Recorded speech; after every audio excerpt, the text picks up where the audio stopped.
जिला के अंदर से आरएलडी को 5000 के करीब वोट मिली हैं। इसके पीछे का क्या राय है सर, हार का कारण? नहीं, देखो ये चुनाव है और चुनाव में ये लोकल का चुनाव होता है। कहीं ना कहीं कुछ कमियां हम भी अपने अंदर खोज रहे हैं और हम तो इस हार का नैतिक वो मैं अपनी जिम्मेदारी लूँगा। कहीं ना कहीं कुछ कमी हुई होगी, लेकिन ऐसा कोई बात नहीं होती। चुनाव तो और जो घर की इज्जत फेंक रहे हैं बेटियां और जिन्होंने देश का सम्मान बढ़ाया है, देश का गौरव बढ़ाया है, जो प्रतिभाएं हैं, और जब वो ओलंपियाड या एशियाड या कॉमनवेल्थ जीत के आती है तो आदरणीय प्रधानमंत्री जी उनके साथ सेल्फी लेकर पॉपुलैरिटी लूटते हैं।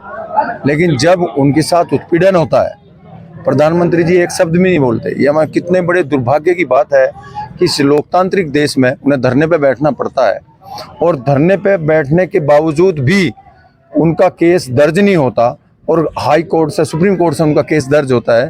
केस दर्ज होने के बाद भी उस पर कोई कार्रवाई नहीं होती, तो ये अच्छा संदेश नहीं है, ये दुर्भाग्य है इस लोकतंत्र का।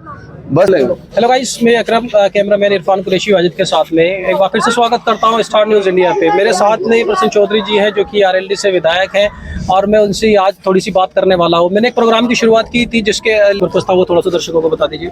एक सामाजिक संस्था है सनराइज जनसेवा, जो कैराना में काफ़ी 10 साल से वर्क कर रही है और उसने अपने सामाजिक कार्य के लिए कांधले में भी अपना विस्तार किया है और वह यहाँ कुछ पदाधिकारी बनाए हैं, उन्हें इन्होंने सम्मानित कराया है। उन्हें आज इन्होंने प्रमाण पत्र दिए हैं अपनी संस्था के, और मैं चाहता हूं कि भाई संस्था समाज के कार्य ज़्यादा से ज़्यादा करें, क्योंकि कुछ लोग धार्मिक उन्माद फैलाने का कार्य करते हैं और ये सामाजिक लोग हैं, ये यहाँ अमन चैन फैलाने का कार्य करेंगे और सभी धर्मों को, हिंदू और मुस्लिम सभी को साथ लेकर चलने का कार्य करेंगे। जो गरीब लोग हैं जिन्हें सरकारी मदद भी नहीं मिल पाती, उन लोगों को ये मदद करके उनके जीवन स्तर को उठाने का कार्य करेंगे। ये एक अच्छा कार्य है। मेरी बहुत बहुत शुभकामनाएं इन लोगों के साथ। अच्छा सर, 37 से 38 दिन अप्रॉक्सीमेटली हो गए हैं जो धरना प्रदर्शन चल रहा था, फिर उसे खदेड़ दिया गया। उस पर भी मैंने एक लाइव वीडियो भी बनाई थी और कल यहाँ तक नौबत आ गई कि अपने गोल्ड मेडल वो विसर्जन करने के लिए गंगा मैया की तरफ बढ़े। इस पर क्या आप टिप्पणी करेंगे? ये बड़ा दुख की बात है और जो घर की इज्जत फेंक रहे हैं बेटियां और जिन्होंने देश का सम्मान बढ़ाया है, देश का गौरव बढ़ाया है, जो प्रतिभाएं हैं, और जब वो ओलंपियाड या एशियाड या कॉमनवेल्थ जीत के आती है तो आदरणीय प्रधानमंत्री जी उनके साथ सेल्फी लेकर पॉपुलैरिटी लूटते हैं। लेकिन जब उनके साथ उत्पीड़न होता है, प्रधानमंत्री जी एक शब्द भी नहीं बोलते। ये हमारे कितने बड़े दुर्भाग्य की बात है कि इस लोकतांत्रिक देश में उन्हें धरने पे बैठना पड़ता है और धरने पे बैठने के बावजूद भी उनका केस दर्ज नहीं होता और हाई कोर्ट से, सुप्रीम कोर्ट से उनका केस दर्ज होता है। केस दर्ज होने के बाद भी उस पर कोई कार्रवाई नहीं होती, तो ये अच्छा संदेश नहीं है, ये दुर्भाग्य है इस लोकतंत्र का। बस ये है कि जनता साथ है, लोग खड़े हुए हैं।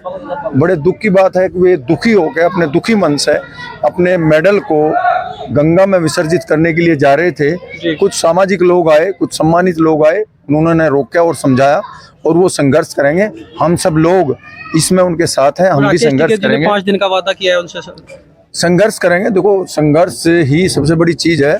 अब जब समाज उनके साथ खड़ा होगा तो इन्हें इंसाफ भी मिलेगा और कहीं ना कहीं जब लोग साथ जुड़ेंगे तो सरकार को झुकना पड़ेगा। दिल्ली पुलिस की तरफ से भी आज एक सूचना जारी हुई जिसमें उन्होंने कहा कि 15 दिन में हम याचिका दायर करने वाले हैं कोर्ट के अंदर के, जिसमें कहा जा रहा है कि ब्रजभूषण जी इन पे कोई केस नहीं लग रहा है। जो नाबालिग का मामला बताया जा रहा था वो पता लग रहा है कि अब नाबालिग नहीं था। नहीं, देखो, मुझे तो इस बात का पता नहीं, लेकिन मुझे इतना पता है कि वे लड़कियां बैठी हुई हैं, जंतर मंतर पर वो बैठी थी और उन्होंने जो बातें बताई हैं, उनके साथ जो सेक्सुअल हरासमेंट हुआ है, उनका जो उत्पीड़न हुआ है, वो बात हमें तो सच लग रही है।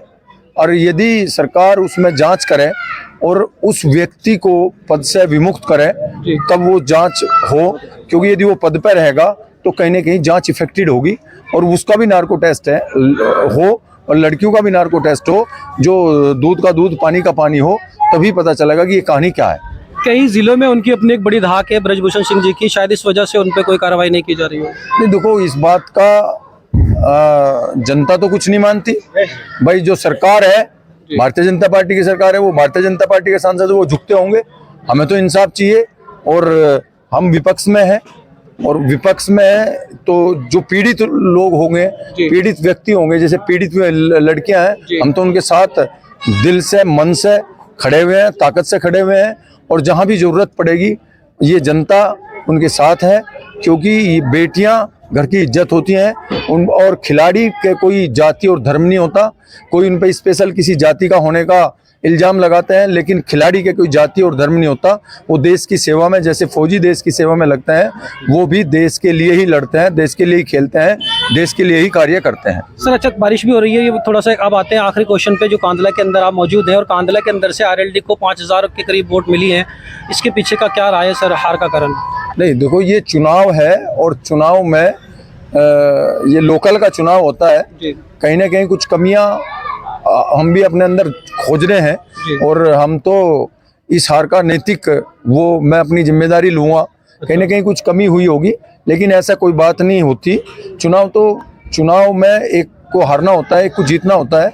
समय की बात होती है, भाग्य की बात होती है। हमारा प्रत्याशी नहीं जीत पाया, लेकिन कोई बात नहीं। हम हमेशा जो भी चेयरमैन यहाँ जीता है, हमारी मानसिकता ये होती है कि हम यहाँ अमन चैन स्थापित हो, उसका साथ दें। सही कार्य के लिए हम आगे बढ़ के उसके साथ खड़े होंगे, लेकिन जहाँ कार्य गलत होंगे, चाहे वो सरकारी कार्य हो और चाहे सत्ताधारी पार्टी का हो और चाहे इसका हो, जो गलत कार्य होंगे, जनता के फेवर में नहीं होंगे, हम उसका विरोध करेंगे। नहीं तो हम बिल्कुल उसका साथ देंगे। यदि अच्छे कार्य कांधला के अंदर होंगे, अच्छे कार्य के लिए अभी यहाँ पर गरीब लोगों के आशियाने भी उजड़े हैं कुछ कांधला बस स्टैंड से अतिक्रमण के नाम पर। नहीं, उसके लिए मेरे पास यदि कोई आता तो मैं बात करता। कारण क्या है, और अब भी कांधले के लिए, कांधले ने मुझे बिल्कुल अपने दिल में बसाया है। 20,000 वोटें भी दी हैं। यहाँ का प्रत्येक व्यक्ति, भले ही अब चुनाव हुआ हो और वो उधर चले गए हो, पर प्रत्यक्ष रूप से मेरे से जुड़ा हुआ है। ये आपस का चुनाव होता है, भाई भाई में भी चुनाव हो जाता है। ये भाई भाई का चुनाव था, आपस में हो जाए ऐसा। लेकिन मुझे लगभग 20,000 वोट कांधले से मिले थे, तो कांधले के प्रत्येक व्यक्ति के जीवन स्तर को उठाने के लिए और उनके दुख दर्द के लिए मैं हमेशा खड़ा रहूंगा। अब भी खड़ा हूं, पीछे भी खड़ा रहूंगा और आगे भी खड़ा रहूंगा। सर एक मैं पर्सनल क्वेश्चन सभी से करता हूं, जितने भी मैं राजनेताओं से बात करता हूं, क्योंकि मैं भी युवा हूं, तो और भी बहुत सारे युवा हैं। मुझे भी क्रिकेट का शौक है और भी खेलों का शौक है, जिस वजह से हम तो पीछे रह गए। लेकिन जो कुछ युवा यहाँ पे खड़े हैं, वो चाहते हैं कि एक स्टेडियम कांधला में हो जैसा दिसाले में है। नहीं, ये बहुत अच्छी बात है और युवाओं की मांग भी है, ये ऐसा काम यहाँ के लिए हो। अब देखो, नए चेयरमैन बने हैं, वो कहीं जगह का इंतजाम करावें।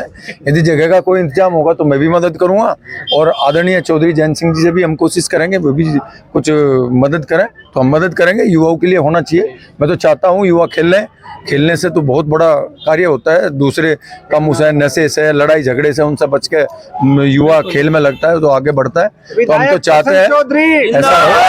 बहुत बहुत शुक्रिया, आपने हमें कीमती वक्त दिया है। और आप सुन रहे थे प्रसन्न चौधरी, जो कि आरएलडी के विधायक है, और कांधला से इनको काफ़ी मोहब्बतें मिलती हैं हमेशा से, और हमेशा मिली हैं। आगे भी शायद मुझे लगता है कि कांधला वासी इन्हें मोहब्बतें देंगे। और अब मैंने बात की स्टेडियम की भी इनसे, और पहलवानों के ऊपर भी इन्होंने काफ़ी अच्छी बातें करी हैं, और जो सरकार काम नहीं कर रही है उसमें भी इनसे काफ़ी बातें हुई हैं। तो जिन लोगों ने मेरी वीडियो को पूरा देखा है, मैं उनका शुक्रगुजार हूँ, उनका एहसानमंद हूँ। 2 महीने से मैं इस फील्ड में हूँ, आपने मुझे इस कदर प्यार दिया है कि मेरा मन करता है कि इसी फील्ड में रहूँ अब आगे भी। तो प्लीज़ सब्सक्राइब करें, जिन लोगों ने सब्सक्राइब नहीं किया है, लाइक करें वीडियो को, चैनल को शेयर करें। धन्यवाद।